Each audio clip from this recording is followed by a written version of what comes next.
দোস্ত ব্যবসায়ী নাসিরুদ্দিনের করা মামলা থেকে জামিন পেয়েছেন পরিমণি। দোস্ত সোমবার 27 জানুয়ারি সকালে আদালতে আত্মসমর্পণ করেন তিনি এবং পরে তাকে জামিন দেওয়া হয়। তবে হঠাৎ করেই সামাজিক যোগাযোগ মাধ্যমে গুঞ্জন উঠেছে পরিমণি নাকি জামিনদারের সঙ্গে প্রেম করেছেন।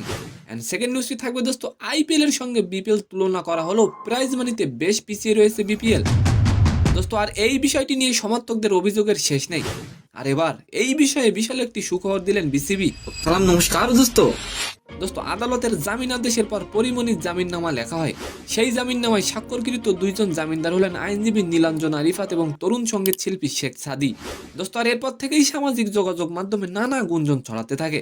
গুঞ্জন উঠেছে পরিমণির সঙ্গে প্রেম করছেন শিল্পী শেখ সাদি। দোস্ত আর এবার এই বিষয়টি নিয়ে মুখ খুলেছেন সাদি। দোস্ত পরিমণির সাথে সাদি প্রেম করছেন, বিষয়টির সত্যতা কতটুকু অবশ্যই আপনি কমেন্ট করে যাবেন।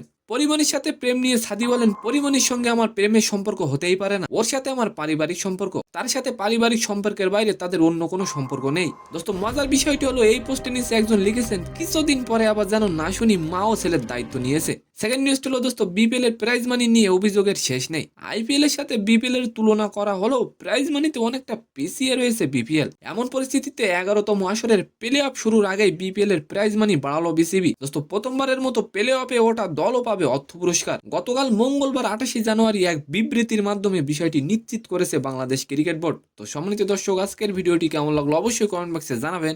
আর ভিডিওটি যদি ভালো লাগে অবশ্যই একটি লাইক দিয়ে আমাদের চ্যানেলটিকে সাবস্ক্রাইব করে দিবেন। ধন্যবাদ।